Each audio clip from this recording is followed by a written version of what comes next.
Esta es la clase número 5 de los Evangelios. Y ahí vamos a hacerlo en el nombre del Padre, del Hijo y del Espíritu Santo. Amén. Y vamos a empezar con una oración. Voy a pedirle a mi hermana Aida que ella esté haciendo una oración para empezar el estudio. Padre nuestro que está en el cielo, santificado sea su nombre. Ante su presencia, Señor Jesús, oramos, Dios bendito, para pedir que usted pueda bendecir, Señor, este trabajo que se está iniciando en su bendito nombre. ¿Puede usted ayudar a mi hermano, que es Señor Jesús, en este caso el profesor, Dios mío, que nos quiere enseñar de su palabra? Bendígale grandemente, Señor, provéale cada día de más sabiduría. Ayúdenos a nosotros, Señor, para comprender, Dios mío, muchas veces los contextos que hay dentro de su palabra y que muchas veces debemos predicar. Su bendición sea con cada uno de nosotros y ayude a mis hermanos que tienen la intención de conectarse. Se lo pido por misericordia en el nombre del Padre, del Hijo y del Espíritu Santo. Amén. Amén. Amén. Que el Señor nos bendiga a todos los que ya están aquí conectados y se puedan añadir más hermanos mientras transcurre la clase. Les decía, hermanos, que esta es la clase número 5. Ya estamos viendo, hoy día nos toca ver el Evangelio de Lucas. Ya vimos, bueno, empezamos haciendo un contexto general de todo lo que había pasado entre medio del Antiguo Testamento, el Nuevo Testamento.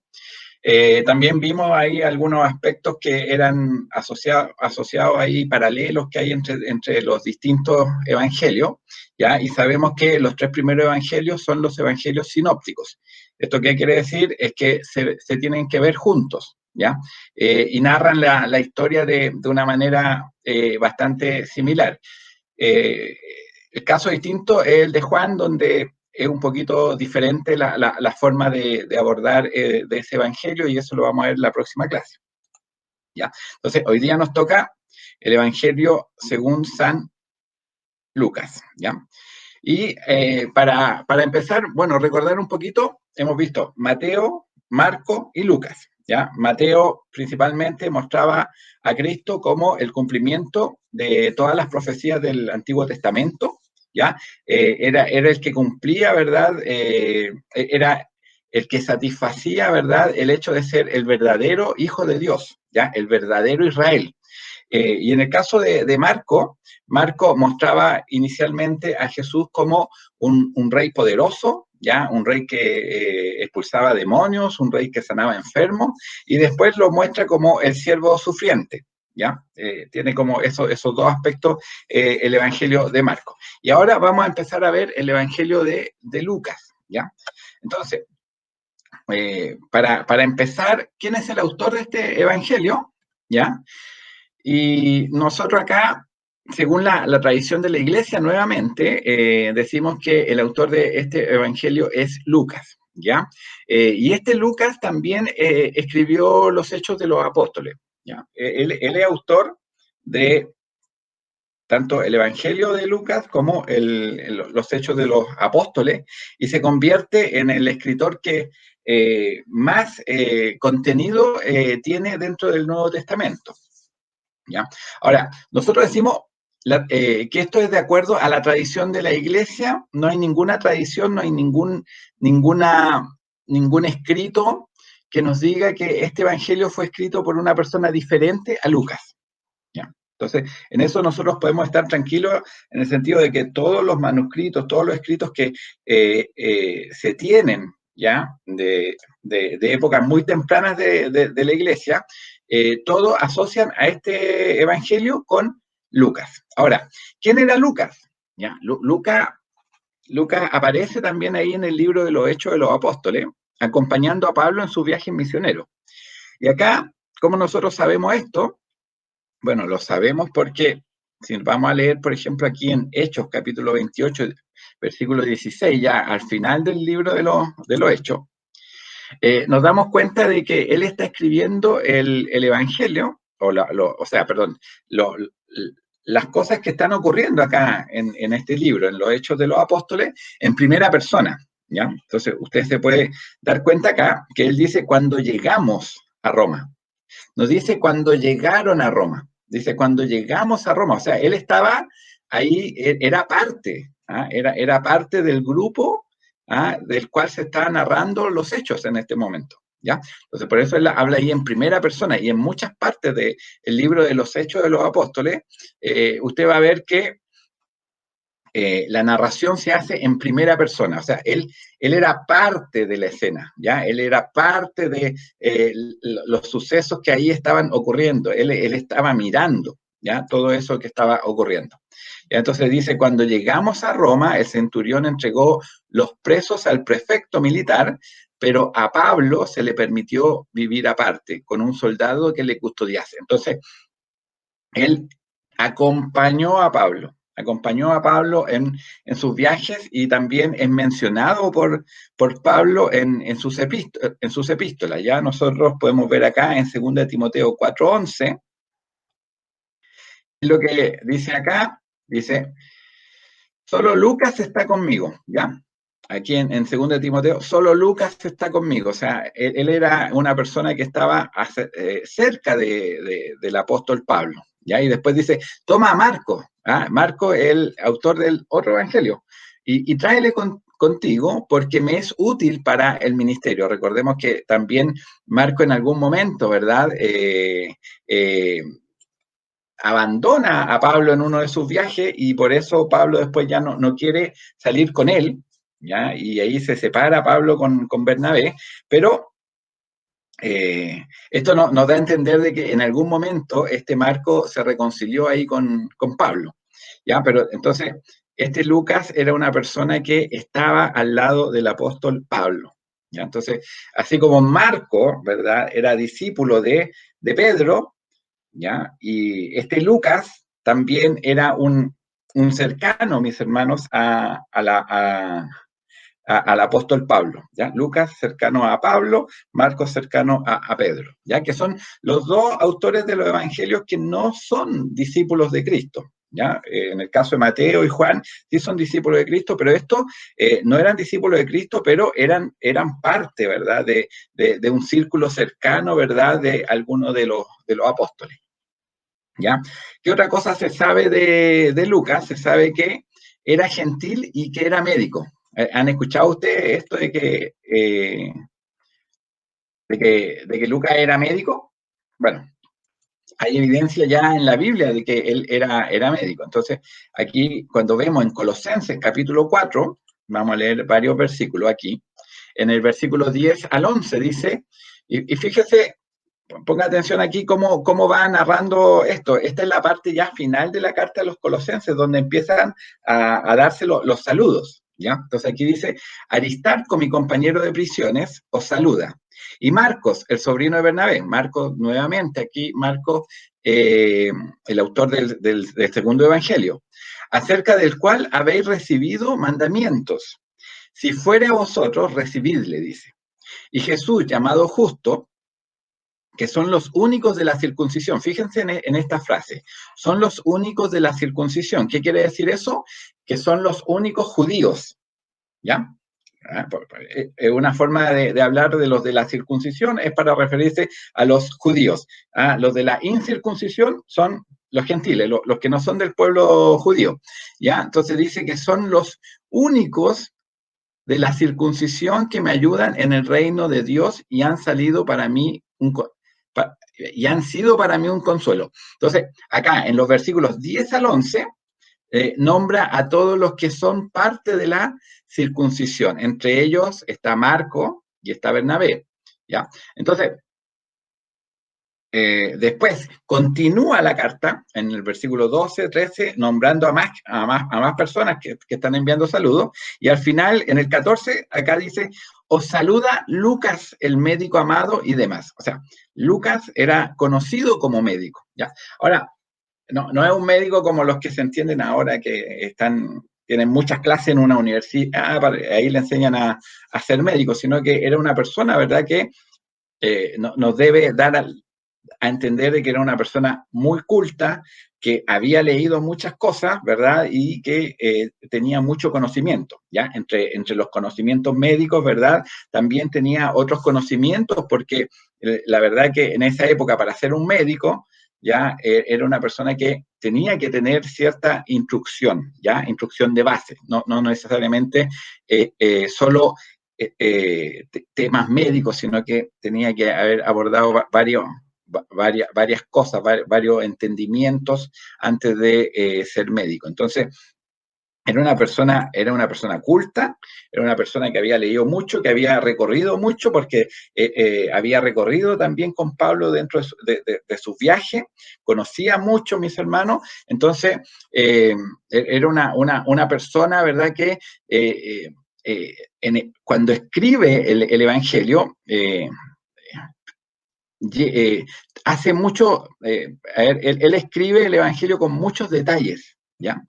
Detalles que de repente un médico podía estar interesado, por ejemplo, cuando habla de Jesucristo, ¿verdad? Dice que el niño crecía, entonces, algo que era como de interés de un médico, ¿ya? Y en Hechos 1:19, ¿ya? Aquí se reafirma el hecho de que él no era judío, ¿ya? Entonces, cuando él narra acá, en Hechos 1:19, dice, y fue notorio a todos los habitantes de Jerusalén.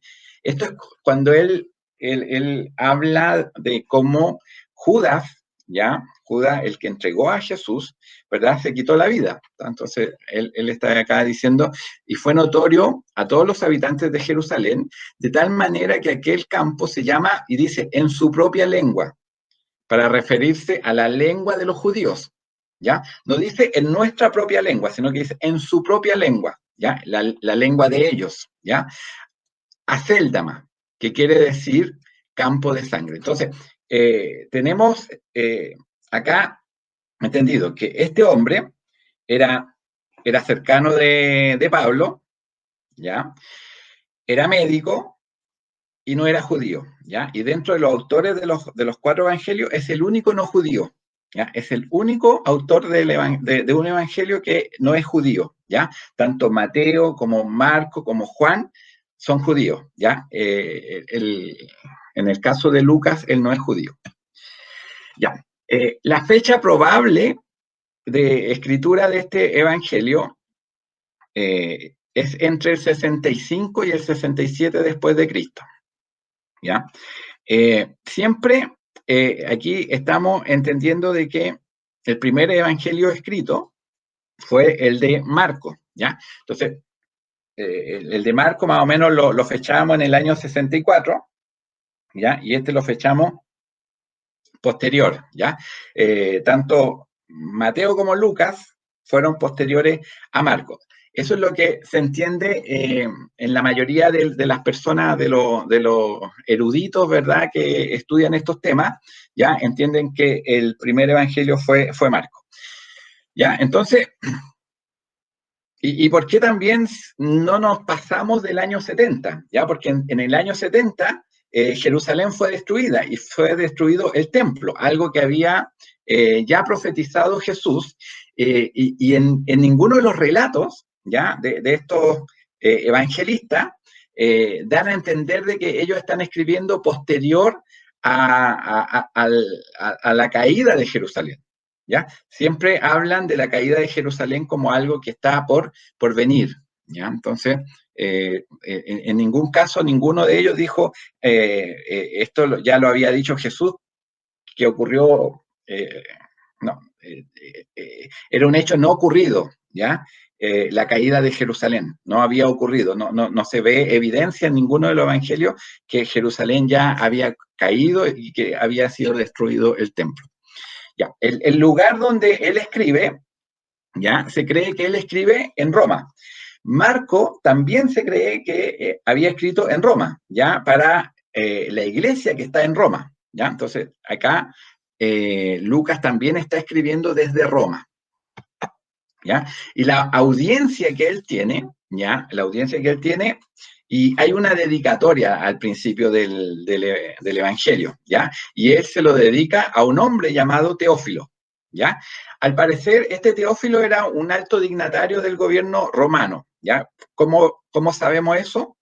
Ya, vamos aquí a leer, mire, vamos a leer las dos introducciones, tanto la introducción del Evangelio de Lucas como la introducción de los Hechos de los Apóstoles. Ya, y vamos a ver algunas cosas que nos dan a entender de que es el mismo autor en ambos casos, ya, y que este autor le está escribiendo a la misma persona. Entonces, nos dan a entender de que es la misma persona.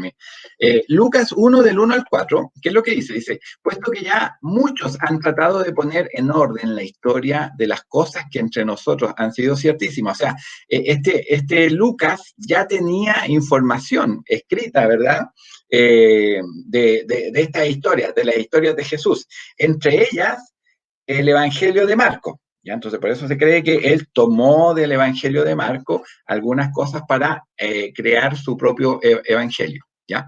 Entonces, él aquí, en su introducción, hace mención a eso. Después dice, tal como nos lo enseñaron los que desde el principio lo vieron con sus ojos y fueron ministros de la palabra, me ha parecido también a mí, después de haber investigado con diligencia todas las cosas desde su origen, escribírtelas por orden.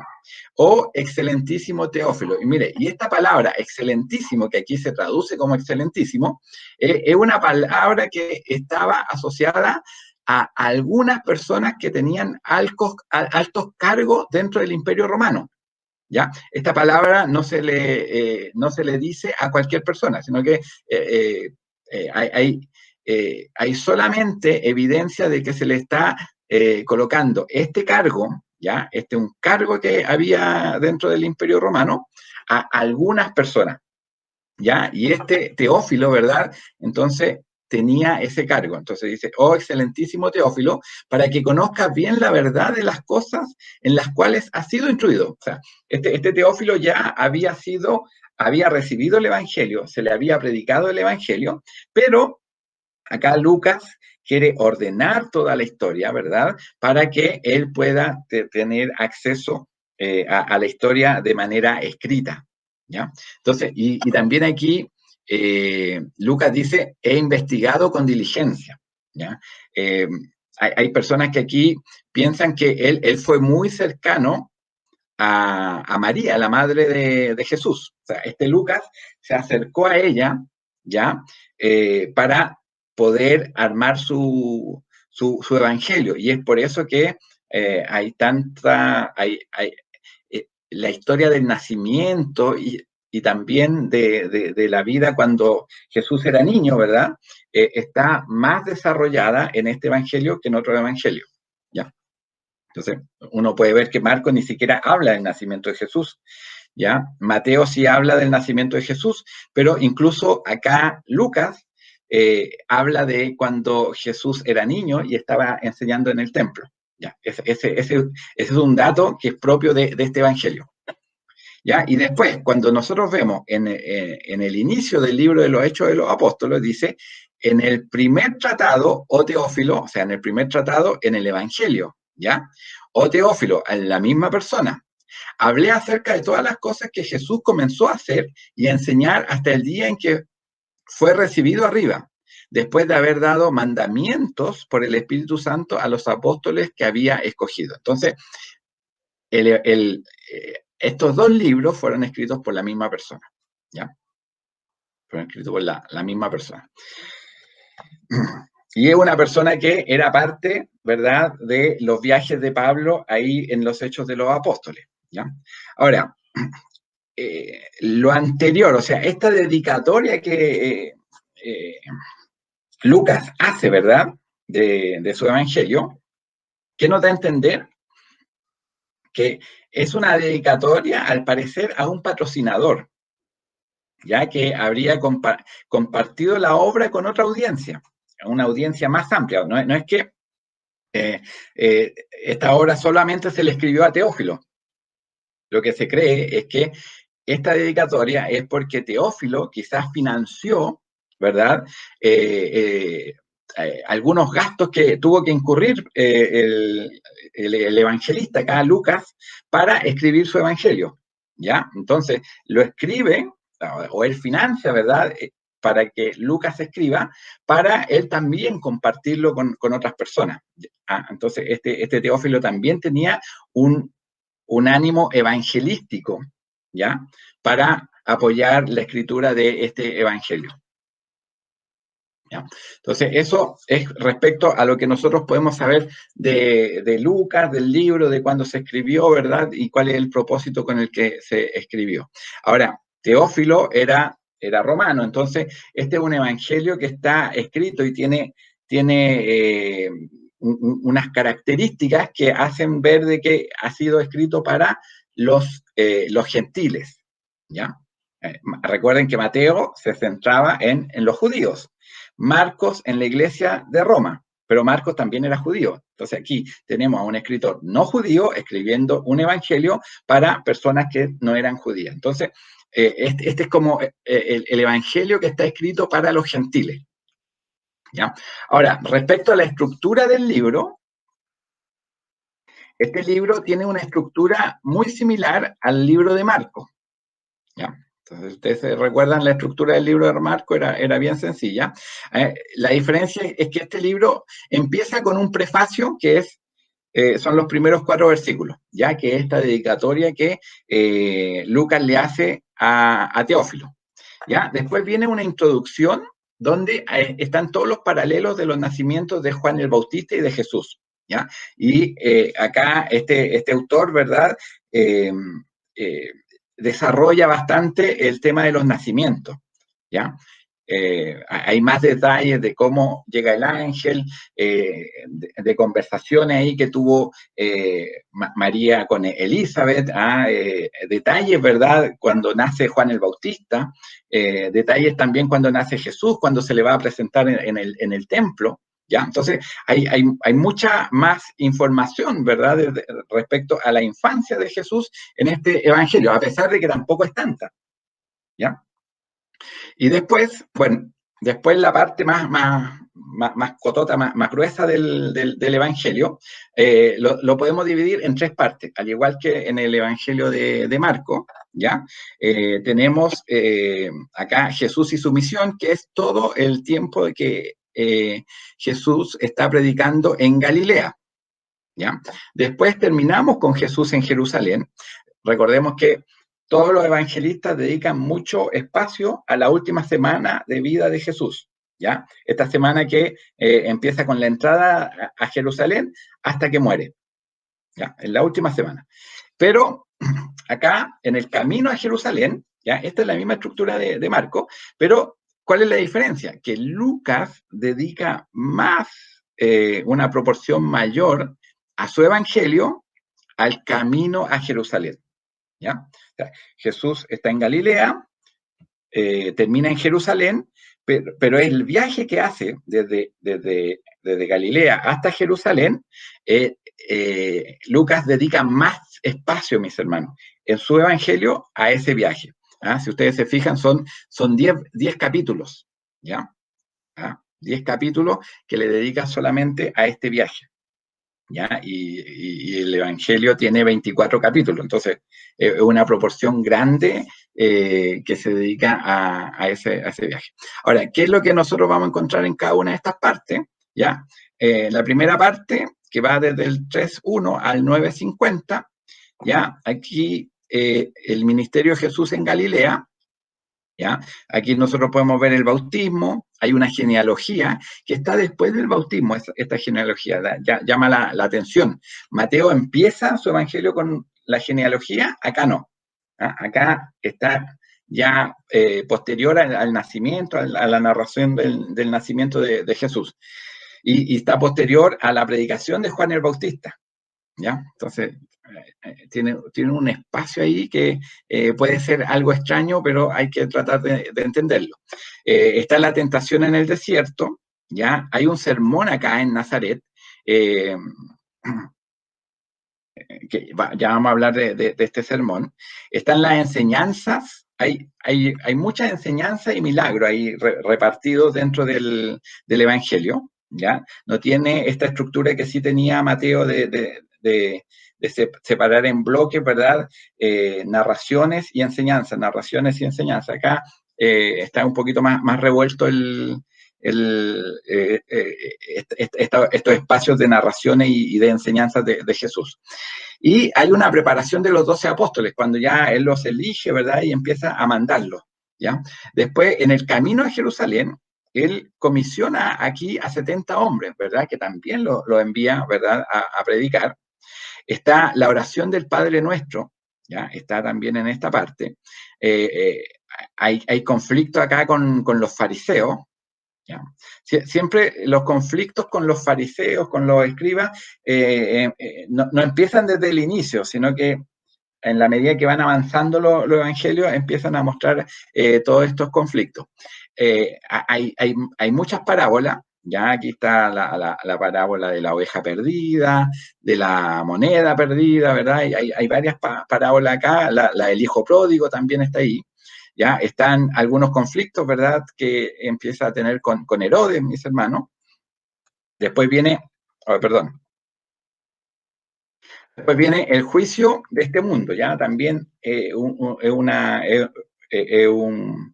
fragmento también de enseñanza, ¿ya? Y después enseñanza a los discípulos. Hay mucha enseñanza a los discípulos acá. O sea, esta parte, mis hermanos, del Evangelio, ¿verdad?, tiene mucha enseñanza, ¿ya? Hay muchas instrucciones que Jesús le entrega a sus discípulos, ¿ya? Después, la última parte, ya desde el capítulo 19, versículo 28 en adelante, está la entrada a Jerusalén, la purificación del templo, y aquí Jesús se instala en el templo, mis hermanos, a predicar, a entregar enseñanza. Y dentro de cada una de estas enseñanzas, mis hermanos, empieza a agudizarse, mis hermanos, el conflicto que tiene con fariseos, con escribas, mis hermanos, empieza a agudizarse acá. ¿Ya? Hay un complot para matar a Jesús, ¿ya? Y después terminamos con el arresto, el juicio, la crucifixión y la resurrección, ¿ya? Entonces, todo eso está dentro de esta parte del Evangelio. Y tenemos Jesús en el camino a Emaús, ¿ya? Donde ahí habla con dos de sus discípulos que no lo reconocen a él, ¿ya? Y esto termina también y termina el Evangelio con la ascensión de Jesucristo. Ya, ese es como la estructura que tiene el libro. ¿Ya? Entonces, si usted está leyendo, yo no sé cuántos de los que están acá están leyendo Lucas. ¿Ya? Creo que hermano Luis está leyendo Lucas. ¿Ya? Entonces, esa es la estructura del libro. O sea, hasta el capítulo 9, versículo 50, está el ministerio de Jesús en Galilea. ¿Ya? Que es esta parte, ¿ya? Entre el 9:51 y el 19:27 está el viaje hacia Jerusalén, ¿ya? Aquí estamos de camino a Jerusalén. Y del 19:28 al 24:53, o hasta el final, es Jesús en Jerusalén, ¿ya? Vamos a continuar. No sé si hay alguna duda hasta acá. ¿Ya? No, nada. Ya, algunas características del libro, en algunos casos vamos a profundizar en las próximas 2 láminas, ya, pero aquí vamos a ver algunas características de este libro que lo diferencian con los otros evangelios. Ya, aquí, a diferencia de Mateo, que escribió a una audiencia que era judía, esto ya lo habíamos conversado, Lucas pone a Jesús cumpliendo el Antiguo Testamento, pero no dentro de un contexto tan judío, ¿ya? Las referencias que hace Mateo siempre están asociadas al pueblo de Israel, siempre están asociadas al pueblo de Israel. En cambio, Lucas se sale de ese marco del pueblo de Israel, y lo empieza a mostrar a un nivel ya un poquito más global, ¿ya? Entonces, ¿dónde podemos ver esto? Nosotros cuando miramos la genealogía, ¿ya? Aquí hay algo importante aquí. Por ejemplo, en la genealogía que muestra Mateo, Mateo 1:1, ¿ya? ¿Qué cosas pone como relevantes Mateo dentro de su genealogía? Él dice, libro de la genealogía de Jesucristo, hijo de David, hijo de Abraham, ¿ya? Entonces, la genealogía que coloca Mateo, ¿ya? Marca estos 2 puntos, ¿ya? Hijo de David, o sea, él es el heredero del rey David, ¿ya? ¿ya? El rey que viene, ¿verdad?, a afirmar el reino, ¿ya? Un reino que va a durar para siempre. Y también él es hijo de Abraham, o sea, él trae la bendición de Abraham. Pero estos dos personajes, ¿verdad?, están dentro del pueblo de Israel, ¿ya? O sea, la genealogía que muestra Mateo empieza en Abraham, empieza con el pueblo de Israel, ¿ya? Pasa por David y llega a Jesucristo. Pero, en cambio, Lucas, cuando usted lee la genealogía de Lucas, Lucas 3:38, hace una genealogía un poquito más extensa, es distinta porque desde David hasta Jesús, uno se va por el lado del padre, ¿ya?, de José, y el otro se va por el lado de la madre, de María, ¿ya? Entonces, por eso es que después de David, las dos genealogías son distintas, ¿ya? Pero la genealogía de Lucas avanza más atrás de Abraham, ¿ah?, y termina acá. Dice, hijo de Nos, hijo de Set, hijo de Adán, hijo de Dios. Entonces, la genealogía de Lucas termina en Adán, ¿ya? Y pone a Adán como el hijo de Dios, ¿ya? Y eso también tiene que llamarnos la atención. Pone a Adán como hijo de Dios. ¿Qué es Jesús? Jesús es el hijo de Dios también, ¿ya? Entonces, hay dos formas diferentes acá de mostrar la genealogía. Una muy centrada en el pueblo de Israel y otra que no está centrada en el pueblo de Israel porque llega hasta Adán, ¿ah? Adán, que es el padre de todos, mis hermanos, ¿ya? Todos venimos de Adán, ¿ya? Tanto judíos como gentiles, ¿ya? Entonces, ahí hay un dato interesante, ¿ya? Ahora, cuando vemos la genealogía, siempre las genealogías están antes de antes de la tentación, mis hermanos. Acá Lucas coloca la genealogía antes de la tentación, ¿ya?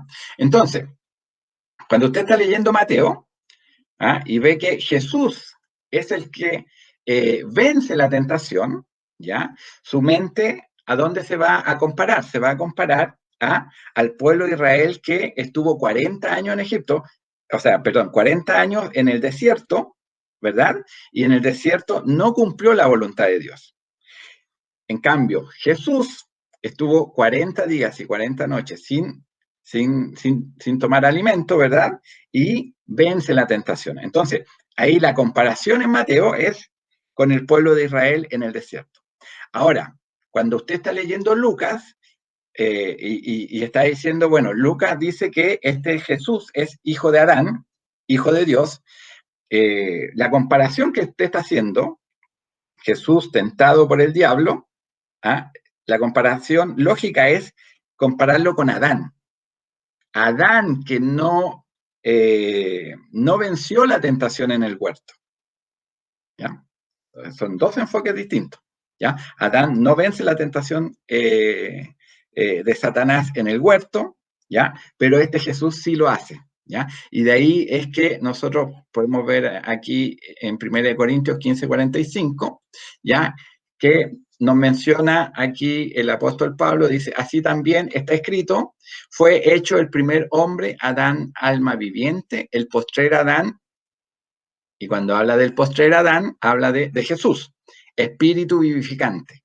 Entonces, Lucas coloca a Jesús como el segundo Adán, ¿ah? Donde Adán falló, Jesús tiene victoria. ¿Ah? Y también en Romanos también dice que por medio de este Adán, ¿verdad?, entró el pecado al mundo y entró el pecado a toda la humanidad. Pero por medio de la justicia de Jesús, mis hermanos, ¿ah?, muchos son los que son justificados. Entonces, hace esa comparación, ¿ya? La comparación, ¿verdad? Jesús, el postrer Adán, ¿verdad?, que vence la tentación en el desierto. A diferencia del primer Adán, que en el huerto donde tenía todas las cosas, no es capaz de vencer esa tentación, ¿ya? Continuamos. Lucas muestra también los milagros y las sanidades de Jesús como el cumplimiento de la profecía, ¿ya? Una profecía que está en Isaías 61 del 1 al 2, ¿ya? No la vamos a leer porque la vamos a leer acá, ¿ya? ¿Se acuerdan que Jesús, ¿verdad? En la primera parte del Evangelio tiene un discurso o un sermón en Nazaret, ¿ya? Ese discurso se hace en una sinagoga, ¿ya? Y aquí en Lucas 4, del 16 al 21, él cita al profeta Isaías, ¿ya? Y aquí dice, vino a Nazaret, ¿ya? Donde se había criado, y en el día de reposo entró en la sinagoga conforme a su costumbre y se levantó a leer. Y se le dio el libro del profeta Isaías, y habiendo abierto el libro, halló el lugar donde está escrito. Y esta es la profecía de Isaías, ¿ya? Isaías capítulo 61 dice, el Espíritu del Señor está sobre mí, por cuanto me ha ungido para dar buenas nuevas a los pobres. ¿Ya? Esta palabra también es muy importante en este evangelio, los pobres. ¿Ah? Él muestra mucho la preocupación que Jesús tiene por los pobres. ¿Ya? Después dice, me ha enviado a sanar a los quebrantados de corazón, a pregonar libertad a los cautivos y vista a los ciegos, a poner en libertad a los oprimidos, a predicar el año agradable del Señor. Y enrollando el libro, lo dio al ministro y se sentó, y los ojos de todos en la sinagoga estaban fijos en él. Y comenzó a decirles, hoy se ha cumplido esta escritura delante de vosotros. O sea, el que estaba con el Espíritu del Señor vino a dar buenas nuevas a los pobres, o sea, vino a predicar el Evangelio a los pobres. ¿Ya? Y después dice, y todos daban buen testimonio de él, y estaban maravillados de las palabras de gracia que salían de su boca y decían, ¿no es este el hijo de José? ¿Ya? Entonces, aquí esta profecía de Isaías, ¿verdad? Isaías 61, es como que le abre el entendimiento a todo lo que Jesús va a hacer. ¿Ah? Todos los milagros, todas las cosas, todos los hechos que Jesús va a desarrollar, mis hermanos, en todo su ministerio, mis hermanos, están a la luz de esta profecía de Isaías 61, ¿ya? Y donde también vemos esa importancia que tiene esta profecía, mis hermanos, acá en Lucas 7:22, cuando Juan el Bautista, mis hermanos, estaba preso, ¿ya? Y manda a preguntar a sus discípulos que si Jesús, ¿verdad?, era la persona a la cual ellos estaban esperando o había que esperar a otro, ¿ya? ¿Cuál es la respuesta que da Jesús? Dice, y respondiendo Jesús les dijo, id, haced saber a Juan lo que habéis visto y oído. Los ciegos ven, los cojos andan, los leprosos son limpiados, los sordos oyen, los muertos son resucitados y a los pobres es anunciado el evangelio. O sea, lo que Jesús leyó, antes de empezar ahí su ministerio, mis hermanos, lo que Jesús leyó, mis hermanos, ¿verdad?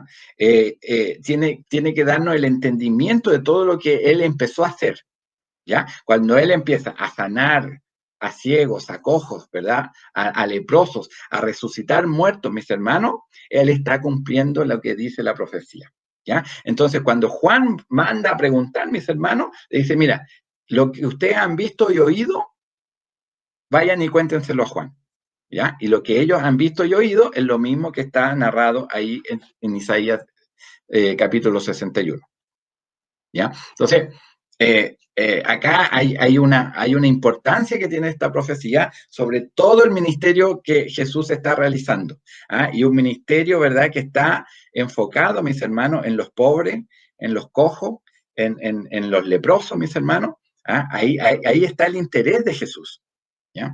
Entonces, ahí hay un énfasis que está haciendo aquí el autor respecto a todo eso. Después, hay un énfasis también en mostrar a Jesús favoreciendo a los pobres, eso como para reforzar el punto, ¿ya? Uno puede aquí comparar qué es lo que escribió Mateo en el capítulo 5, versículo 3, respecto a la predicación del Sermón del Monte y a la bienaventuranza. Dice, bienaventurados los pobres en espíritu, porque de ellos es el reino de los cielos. Pero en cambio Lucas, ya cuando hace mención a las mismas bienaventuranzas, dice, y alzando los ojos hacia sus discípulos, decía, bienaventurados vosotros los pobres. Entonces, incluso, aquí hay algo importante. A los discípulos les dice, vosotros los pobres, ¿ya? Porque él está enfocado, mis hermanos, ahí en mostrar cómo estaba beneficiando Jesús a los pobres, ¿ya? Porque vuestro es el reino de Dios. Entonces, acá Mateo habla de los pobres de espíritu, pero aquí Lucas solo habla de los pobres, ¿ya? Entonces, hay énfasis distinto, ¿ya? Y finalmente, Lucas dedica, esto ya lo habíamos hablado, mayor espacio en su evangelio al viaje de Galilea hacia Jerusalén. Pero aquí hay algo importante que quiero que vean, ¿ya? En todos estos 10 capítulos, siempre Lucas deja claro, mis hermanos, que el propósito de Jesús con ese viaje es llegar a Jerusalén. ¿Ya? Entonces, aquí hay varios versículos. 9:51 dice, cuando se cumplió el tiempo, esto cuando empezó, ¿verdad? El viaje, en que él había de ser recibido arriba, afirmó su rostro para ir a Jerusalén. ¿Ya? Después, en el 13:22 dice, pasaba Jesús por ciudades y aldeas enseñando y encaminándose a Jerusalén. O sea, Lucas aquí está dejando claro, mis hermanos, que él no está pasando por aldeas, mis hermanos, solamente por ir a esa aldea, sino que él va camino a un viaje, a un destino. Ese viaje tiene un destino y ese destino es Jerusalén. Pasó por esa aldea, pero el destino era Jerusalén. Después dice, en el 17:11 dice, yendo Jesús a Jerusalén, pasaba entre Samaria y Galilea. O sea, cuando pasa por Samaria es porque va a Jerusalén. Entonces, siempre el autor acá del Evangelio está dejando claro ese viaje. En el 18:31 dice, tomando Jesús a los 12, les dijo, he aquí subimos a Jerusalén y se cumplirán todas las cosas escritas por los profetas acerca del Hijo del Hombre. Y finalmente, en el 19:28 dice, dicho esto, iba adelante subiendo a Jerusalén. Entonces, en todo momento, ¿verdad? En este viaje, mis hermanos, el autor se preocupa, mis hermanos, de dejar en claro que es un viaje hacia Jerusalén, ¿ya? Hacia el lugar donde Jesús tenía que morir. Entonces, si bien hay una proporción amplia del Evangelio, ¿verdad? Dedicado, mis hermanos, a este viaje que nosotros lo podemos ver acá en esta línea, ¿verdad? De Nazaret a Jerusalén. Y fíjense lo importante que muestra este mapa, ¿verdad? Porque todas las personas importantes en el pueblo de Israel estaban acá en Jerusalén. Aquí estaba el templo, ¿ya? Aquí estaba el Sanedrín, estaban todos los principales, mis hermanos de los fariseos, estaban acá en Jerusalén. Jesús vivía en un lugar apartado, ¿ya? Acá arriba, entre medio de los samaritanos, pasando los samaritanos, mis hermanos, pasando Samaria, ¿verdad? Aquí en Nazaret, un lugar muy apartado, es como que alguien viviera en el campo, ¿ya? Y la ciudad importante es Jerusalén. Ese viaje tuvo que hacer nuestro Señor Jesucristo para morir por todos nosotros. ¿Ya? Continuamos. Jesús como Salvador, ¿ya? Aquí vimos que Mateo se centra en mostrar a Jesús como el verdadero Israel, el que cumple las profecías, ¿verdad?, del Antiguo Testamento. Marco muestra a Jesús, ¿verdad?, como un rey conquistador, un rey poderoso, pero también después lo muestra como el siervo sufriente de Isaías 53, ¿ya? Ahora, ¿cuál es el foco acá de cómo mostrar a Jesús, ¿verdad?, que tiene Lucas? Es como un salvador, ¿ya? ¿Dónde podemos ver eso? ¿Ya? Lucas menciona las palabras salvar, salvando, salvación y salvador más veces que los otros evangelistas, ¿ya? Entonces, el foco, ¿verdad?, de mostrar a Jesús, mis hermanos, para Lucas es mostrarlo como el salvador, ¿ya? El que viene a salvar, el que viene a entregar salvación, ¿ya? Esa es la importancia que tiene Lucas acá, ¿ya? Mostrarlo como salvador. Ahora, aquí, para desarrollar un poquito más este tema, se identifica a Jesús como el Hijo de Dios, el que trae la salvación, ¿ya? Entonces, el Hijo de Dios es el que trae la salvación. Y nosotros podemos ir a mirar aquí en Lucas 1 del 32 al 35, cuando el ángel, ¿verdad?, se presenta a María, dice, este será grande y será llamado Hijo del Altísimo, ¿ya? Y el Señor Dios le dará el trono de David, su padre, ¿ya? Y reinará sobre la casa de Jacob para siempre, y su reino no tendrá fin. O sea, esto viene a dar cumplimiento, mis hermanos, a la promesa de Dios, mis hermanos, que está ahí en segunda de Samuel, creo, de que el heredero de David, mis hermanos, iba a ser el que iba a firmar el reino, iba a tener un reino para siempre, perpetuo, mis hermanos. ¿Ya? Entonces María dijo al ángel, ¿cómo será esto? Pues no conozco varón. Respondiendo el ángel le dijo, el Espíritu Santo vendrá sobre ti y el poder del Altísimo te cubrirá con su sombra, por lo cual también el santo ser que nacerá será llamado Hijo de Dios. O sea, dejando claro, mis hermanos, de que este Jesús era el Hijo de Dios, mis hermanos, ¿ah? Y que había nacido por obra del Espíritu Santo.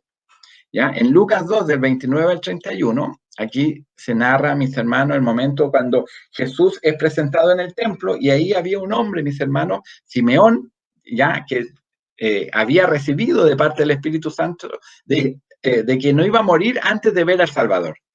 ¿Ya? Entonces acá este hombre lo toma en brazos y dice, ahora Señor, despides a tu siervo en paz, conforme a tu palabra. Han visto mis ojos tu salvación. ¿Ah? Con un niño en brazos, ¿ya? Un niño ahí de 8 días, han visto mis ojos tu salvación, la cual has preparado en presencia de todos los pueblos. Y aquí, otra cosa importante, cuando dice en presencia de todos los pueblos. ¿Ah? ¿Por qué? Porque aquí hay un enfoque hacia, este evangelio está hecho para los gentiles, los pueblos.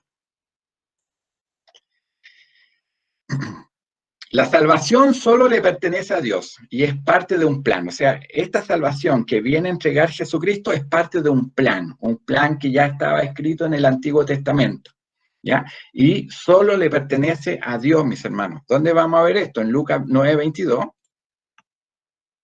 ¿ya? Entonces, aquí podemos ver de que el autor deja claro, mis hermanos, ¿ya? De que había un plan. Dice, y diciendo, es necesario, o sea, es necesario que todas estas cosas ocurran. Que el Hijo del Hombre padezca muchas cosas y sea desechado por los ancianos, por los principales sacerdotes y por los escribas, y que sea muerto y resucite al tercer día. O sea, es necesario, o sea, esto estaba escrito. Es necesario que ocurra de esta manera, porque así estaba escrito. Después, en Lucas 18, del 26 al 27, ¿ya?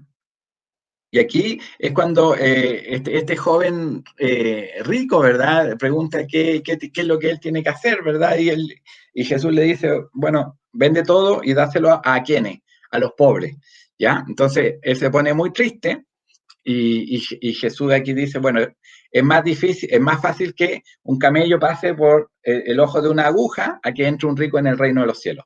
Pero después, ¿qué es lo que dice él? Dice, y los que oyeron esto dijeron, ¿quién pues podrá ser salvo? ¿Quién va a ser salvo? Y él les dijo, lo que es imposible para los hombres es posible para Dios. ¿Por qué? Porque la salvación es de Dios. Los hombres no podemos hacer nada, mis hermanos, para poder lograr esa salvación. Solamente la recibimos por gracia, porque lo que es imposible para nosotros, tener una vida santa, mis hermanos, es posible para Dios. Y Jesús, el Hijo de Dios, ¿verdad? Tuvo una vida justa, mis hermanos, que es imputada a nosotros. Entonces, la salvación es de Dios. Jesús es el Salvador. Los hombres todos tenemos errores, todos tenemos problemas, mis hermanos, pero el que realmente, ¿verdad?, cumple la justicia de Dios es Jesús. ¿Ya? Lucas 24:44, ya al final del Evangelio, aquí, después de haber sido resucitado, Jesús estaba con sus discípulos y les dijo, estas son las palabras que os hablé, estando aún con vosotros, que era necesario que se cumpliese todo lo que está escrito de mí en la ley de Moisés, en los profetas y en los salmos. O sea, había un plan desde Moisés, desde la ley de Moisés, mis hermanos, había un plan. Y el que tenía que cumplir ese plan era Jesucristo. ¿Ya? Entonces, la salvación es parte de un plan, es parte de un plan donde Dios es el que nos salva. ¿Ya? No somos nosotros. Otra cosa importante acá es la salvación. La salvación no solo se refiere a cambios de nuestras circunstancias externas, sino que también cambian el carácter de la persona. ¿Ya? Y aquí, esto uno lo puede ver acá en Lucas, ¿verdad? Entonces, aquí Jesús, ¿qué es lo que está diciendo? Lucas 6, 35 al 36, dice, amad. Y fíjese acá en el imperativo, ¿ya? Y aquí yo marqué todos los imperativos que aparecen en estos versículos. Dice, amad pues a vuestros enemigos, ¿ya? No es algo que nosotros podemos hacer o no hacer, sino que es un imperativo. ¿Ah? Jesús nos está pidiendo amar a nuestros enemigos. Y haced el bien, otro imperativo. Haced el bien. Y prestad, otro imperativo. No esperando de ello nada. Y será vuestro galardón grande y seréis hijos del Altísimo, porque Él es benigno para con los ingratos y malos. Él es benigno para con los ingratos y malos. O sea, ¿dónde nos pone Jesús, mis hermanos? Como ingratos y malos, mis hermanos. ¿Ya? Pero nos está pidiendo que hagamos la voluntad de Dios. ¿Ya? Y después otro imperativo, sed pues misericordiosos, como también vuestro Padre es misericordioso. ¿Ya? Entonces se fija que la salvación que Jesús viene a dar también tiene que hacer cambio en nuestra conducta. ¿Ya? No tiene que ser solamente recibir una salvación, sino que tiene que haber un cambio dentro de nuestra conducta. ¿Ya? Y por último, la salvación genera regocijo. También, otra cosa importante dentro de este evangelio, la salvación trae gozo. ¿Ya? Es algo que nos trae gozo. La persona que es beneficiada de esa salvación, ¿verdad? Tiene que regocijarse. ¿Ya? Y el hecho de ver cómo Dios está cumpliendo sus promesas para salvar a los hombres también es regocijo, ¿ya? Para todos los que son testigos de esa salvación. ¿Ya? Entonces, esta salvación genera gozo, lo podemos ver en Lucas 1 del 46 al 48. ¿Ya? Dice lo siguiente, entonces María dijo, engrandece mi alma al Señor. Un versículo bastante conocido. Y mi espíritu se regocija en Dios mi Salvador, porque ha mirado la bajeza de su sierva, pues he aquí, desde ahora me dirán bienaventuradas todas las generaciones. O sea, ha mirado la bajeza de su sierva. O sea, aquí María se reconoce, ¿verdad?, como pecadora, mis hermanos, pero su espíritu se regocija por la salvación, ¿verdad?, que Dios está entregando. ¿Ya? Entonces, ahí hay regocijo. En Lucas 2 del 10 al 11, aquí los ángeles están, ¿verdad?, ahí con los pastores que llegan a ver a Jesús. Dice, pero el ángel les dijo, no temáis porque he aquí os doy nuevas de gran gozo. O sea, el evangelio son buenas nuevas de gran gozo, que será para todo el pueblo, que os ha nacido hoy en la ciudad de David un Salvador que es Cristo el Señor.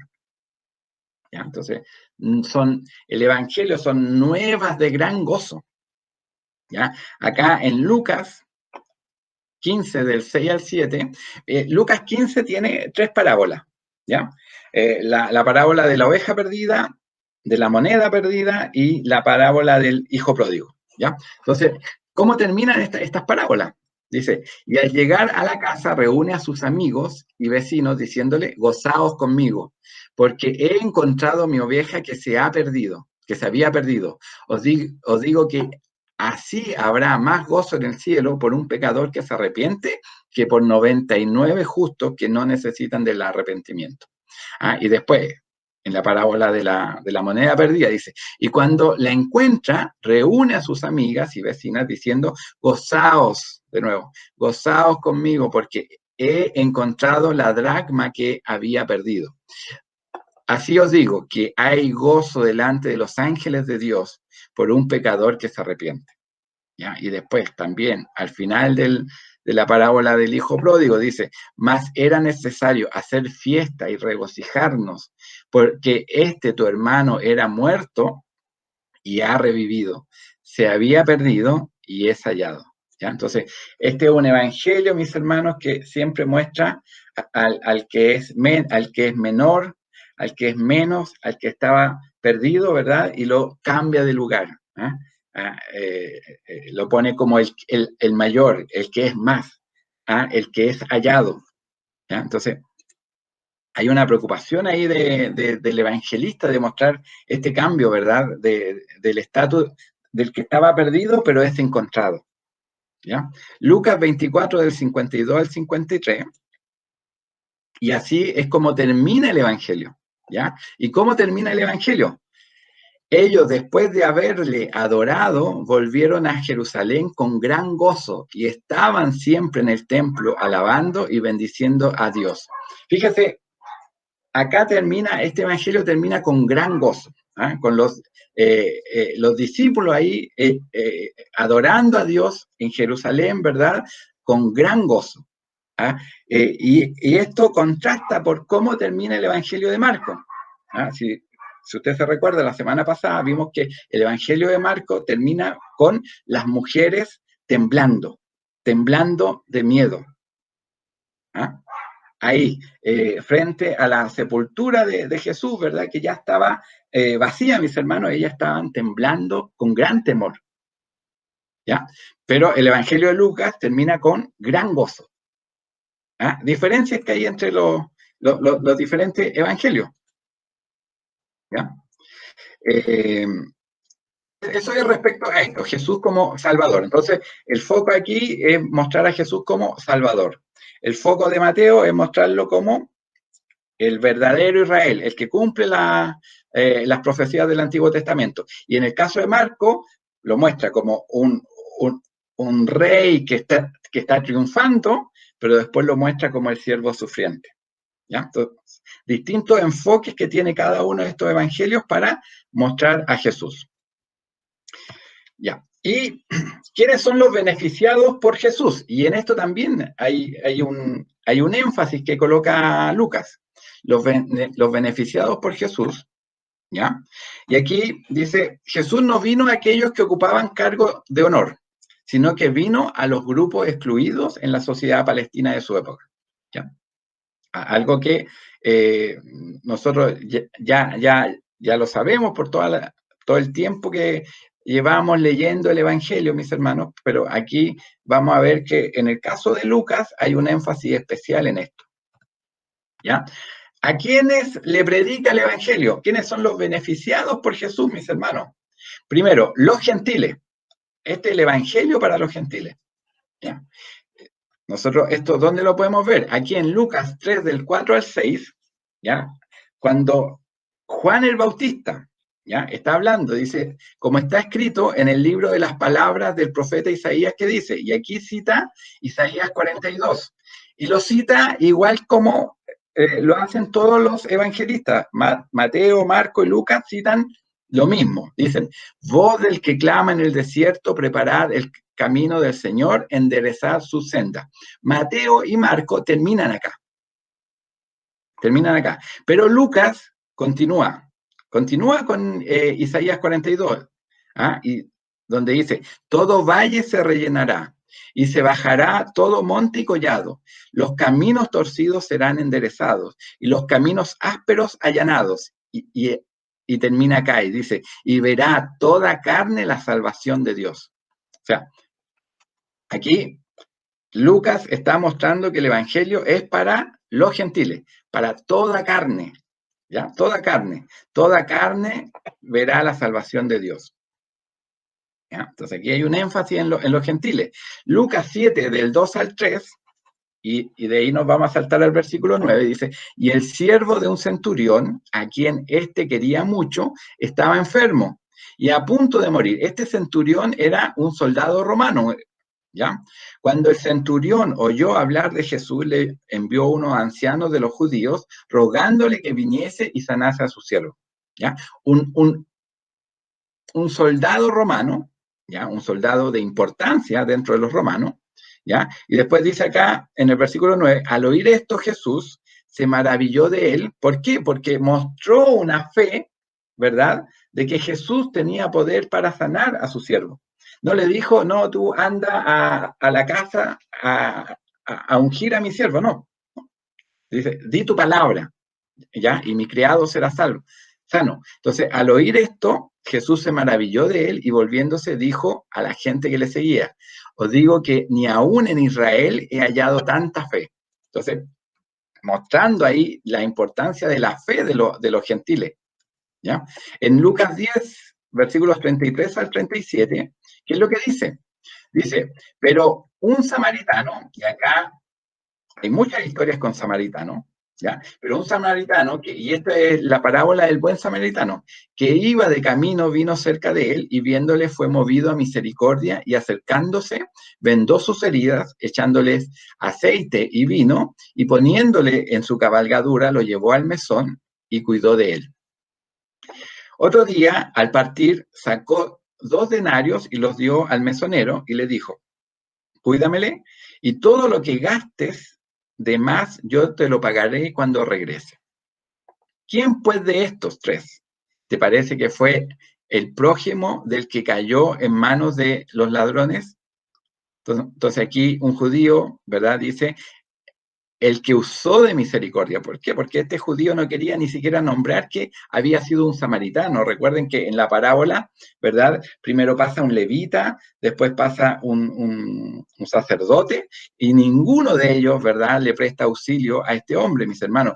Pero tuvo que pasar un samaritano para prestarle auxilio, ¿ya? Entonces dice, el que usó de misericordia con él. Entonces Jesús le dijo, ve y haz tú lo mismo. O sea, pone como ejemplo al samaritano, las obras que hace el samaritano, para que estos judíos hagan lo mismo, hagan conforme a lo que estaba haciendo ese samaritano. Entonces, hay un énfasis, ¿verdad?, en mostrar a los gentiles, mis hermanos, siendo beneficiados por Jesús.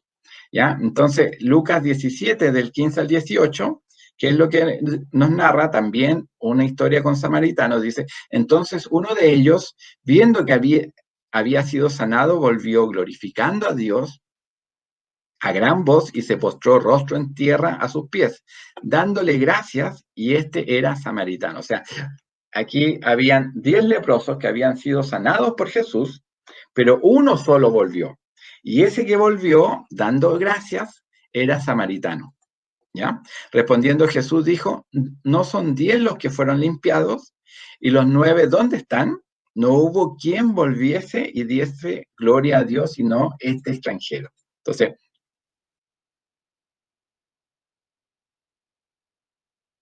aquí misericordia con los gentiles, ¿ya? Con los samaritanos, con el centurión romano, ¿verdad? Mostrando ahí todo su favor hacia estas personas. Después, los pecadores, también son los pecadores los que reciben el beneficio de Jesús, ¿ya? Acá lo podemos ver en Lucas 7, versículo 37 y del 44 al 47, ¿ya? Aquí habla de una mujer, dice, entonces una mujer de la ciudad, y aquí dice, que era pecadora, al saber que Jesús estaba a la mesa en casa del fariseo, trajo un frasco de alabastro con perfume, ¿ya? Y esta mujer unge, ¿verdad?, los pies de Jesús, ¿ya? Y después cuando Jesús está hablando acá con Simón el fariseo, ¿verdad?, dice, y vuelto a la mujer dijo a Simón, ¿ves esta mujer? Entré en tu casa y no me diste agua para mis pies, mas ésta ha regado mis pies con lágrimas y los ha enjugado con sus cabellos. No me diste beso, mas ésta desde que entré no ha cesado de besar mis pies. No ungiste mi cabeza con aceite, mas ésta ha ungido con perfume mis pies. Por lo cual te digo que sus muchos pecados, porque amó mucho más, amó mucho y más más a aquel a quien se le perdona poco, poco ama. Entonces, cuando está transcurriendo, ¿verdad?, esta escena, Jesús narra una parábola, la parábola, ¿verdad?, de los 2 deudores. Y ahí lo hace para mostrar, mis hermanos, de que esta mujer, a la cual, que era pecadora, ¿verdad? Se le habían perdonado muchos pecados, ¿ya? Entonces ella mostraba un agradecimiento mayor, mis hermanos, que este Simón fariseo, mis hermanos, que se creía justo, ¿ya? Entonces aquí está poniendo, ¿verdad? Evidenciando, mis hermanos, la fe de los pecadores que se acercaban a él, con la fe que mostraban estos hombres fariseos. En Lucas 5, del 29 al 32, aquí está en la casa de Mateo, Mateo el publicano, Mateo el que escribió el primero de los evangelios, dice, y Leví le hizo gran banquete, Leví, otra forma como se le conocía a Mateo, ¿ya? En su casa, y había mucha compañía de publicanos y de otros que estaban a la mesa con ellos. Recuerden que cuando vimos el evangelio de Mateo, veíamos que siempre a los publicanos, ¿verdad?, se los asociaba con los pecadores, ¿ya? Entonces, por eso dice, y había mucha compañía de publicanos, habían pecadores ahí. Y los escribas y los fariseos murmuraban contra los discípulos diciendo, ¿por qué coméis y bebéis con publicanos y pecadores? ¿Se da cuenta? Respondiendo Jesús les dijo, los que están sanos no tienen necesidad de médico, sino los enfermos. No he venido a llamar a justos, sino a pecadores al arrepentimiento. ¿Ya?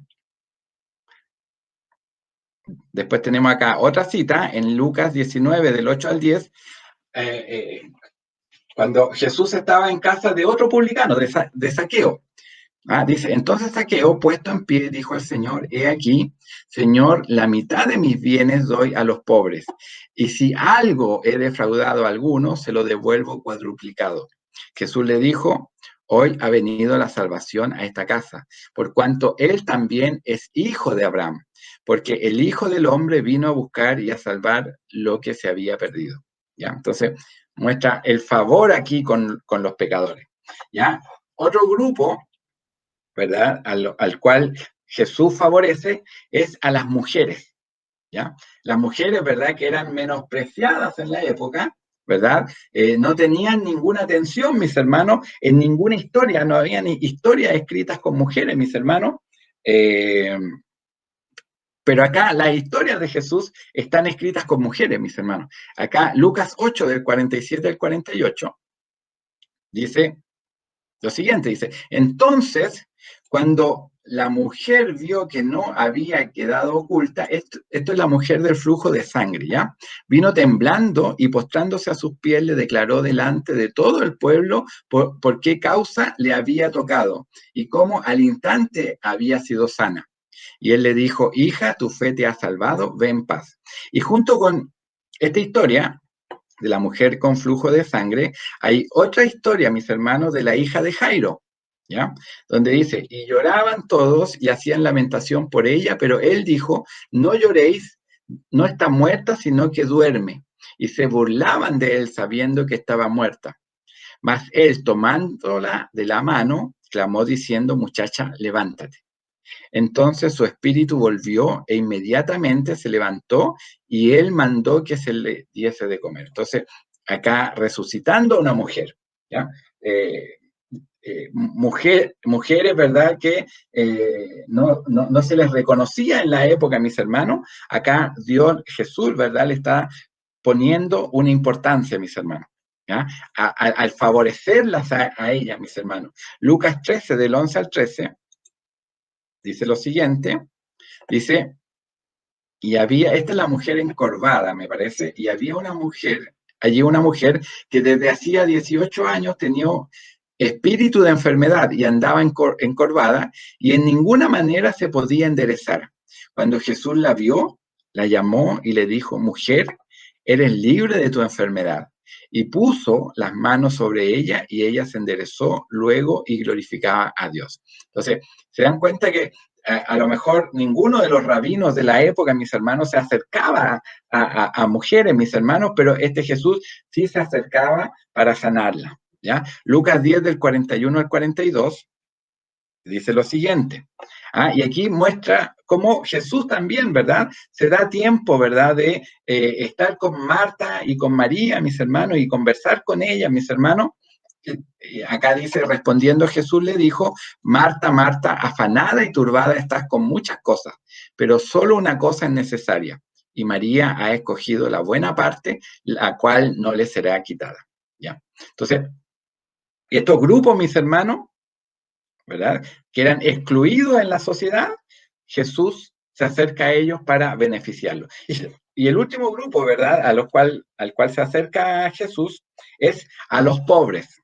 ¿Ya? Aquí hay algunas citas en Lucas 2:24 que muestra cómo José y María van a entregar, mis hermanos, cuando van a presentar a Jesús, una ofrenda que era la ofrenda de los pobres. ¿Ya? Y eso uno ve que está en Levítico 12:8, ¿ah? Que era una paloma en lugar de un cordero. ¿Ya? El que no tenía para comprar un cordero, mis hermanos, podía llegar con una paloma. ¿Ya? Acá en Lucas 14, del 13 al 14, ¿verdad? Acá hay como un mandamiento de Jesús donde dice más, cuando hagas banquete, llama a los pobres, los mancos, los cojos y los ciegos, y serás bienaventurado porque ellos no te pueden recompensar, pero te será recompensado en la resurrección de los justos. Entonces, ¿qué es lo que le enseña a sus discípulos? Le dice, cuando hagan un banquete, llamen a los pobres. ¿Eh? Llamen a los pobres. Quizás muchas personas hacen banquetes para personas importantes, pero acá lo que está diciendo Jesús, llamen a los pobres, a los mancos, a los cojos, los ciegos. ¿Ya? Todos estos hombres, ¿verdad? Los ciegos, mis hermanos, eran pobres, mis hermanos, siempre se les ve pidiendo dinero, ¿verdad? Ahí a la puerta del templo. ¿Ya? Él está pidiendo, ¿verdad?, que se les favorezca a ellos.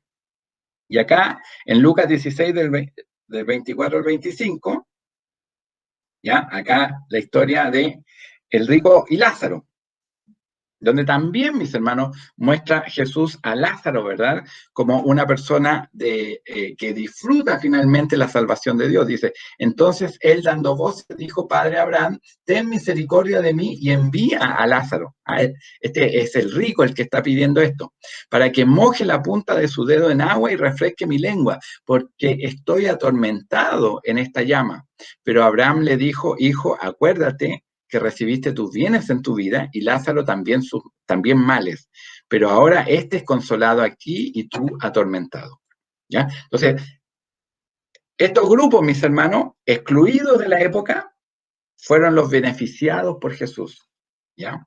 Para entregarles esta salvación, estas sanidades, etc. ¿Ya? ¿Hay alguna consulta hasta acá? No, ninguna. Están quedando claras cuáles son los énfasis del Evangelio ¿ya? Hay énfasis bastante marcado hacia los gentiles, hacia los pobres, mostrar a Jesús, ¿verdad?, como un salvador, ¿ya? Esos son los énfasis de este Evangelio, ¿ya? Entonces vamos acá a resumir rapidito, mis hermanos, para ya ir terminando. El Evangelio es el primer tomo de un total de 2 tomos, con los Hechos de los Apóstoles. O sea, hay una primera parte que es el Evangelio de Lucas y hay una segunda parte que son los Hechos de los Apóstoles. ¿Ya? Lucas muestra a Jesús como uno que cumple el plan de Dios para salvación de los hombres. A Jesús se le muestra, ¿verdad?, como parte de un plan, cumpliendo un plan de Dios para salvar a la humanidad. ¿Ya? Lucas está haciendo énfasis entonces aquí en Jesús como el que salva a los gentiles, ¿ya? Una mirada hacia los gentiles. Y el Evangelio también se centra en favorecer a los grupos que estaban excluidos en la sociedad de la época. Así que ese es el Evangelio, mis hermanos, de Lucas, ¿ya? Hemos revisado ya Mateo, Marcos y Lucas, que son los evangelios sinópticos. Sinópticos, recuerden que era ver en conjunto. ¿Ya? Uno pudiera seguir la historia, mis hermanos, el Evangelio, con estas 3 miradas, y va complementando las historias. ¿Ya? Para la próxima clase, ¿qué es lo que va a quedar? El Evangelio de Juan. ¿Ya? Un evangelio muy distinto a estos 3 que ya hemos revisado. ¿Ya? Entonces, también lo hace entretenido este evangelio que es tan diferente, el Evangelio de Juan. ¿Alguna pregunta? ¿Ninguna? ¿Ninguna? Ya. Vamos a pedir la bendición, hermanos. ¿Ya? Yo aquí termino dándole las gracias a todos los que están presentes. Dios les bendiga, hermanos, y esperando que este estudio haya sido de bendición. Vamos a pedir la bendición, hermanos, para este estudio. Padre, te damos gracias, Señor, por todas tus misericordias, por todo lo que tú nos has permitido en esta hora compartir el Evangelio de Lucas, Señor. Te ruego, Señor, que tú ayudes a todos mis hermanos que puedan dar lectura, Señor, a este Evangelio. Oh Dios amado, con la ayuda de tu Espíritu Santo, Señor, que podamos leer tu Escritura siempre en dependencia de tu Espíritu Santo, para que tú puedas hablar a nuestras vidas, Señor. Oh Dios amado, los evangelios, Señor, o el Evangelio, Señor, son buenas nuevas, son buenas noticias, Señor. Oh Dios amado, ayúdanos, Señor, para poder leer estas buenas noticias y regocijarnos, Señor, así como lo hacían, Señor, los hombres cuando estaban viendo las obras de Jesucristo. Oh Dios amado, también nosotros poder regocijarnos al ver la salvación que Dios nos está entregando a cada uno de nosotros. Te ruego, Señor, tu bendición, tu bendición a todo lo que hemos hecho, Señor, en este día, todo lo que se ha hablado, Señor, oh Dios del cielo, tu Espíritu Santo, Señor, pueda poner, Señor, lo que yo no he sido capaz de colocar, Señor, oh Dios amado, en el corazón de nuestros hermanos. Te ruego todo esto en el nombre de tu Hijo Jesús. Amén y amén. Glorifiquemos a Dios, hermano. Gloria a Dios, gloria a Dios, gloria a Dios para siempre. Pueden abrir sus micrófonos para ya estar despidiéndose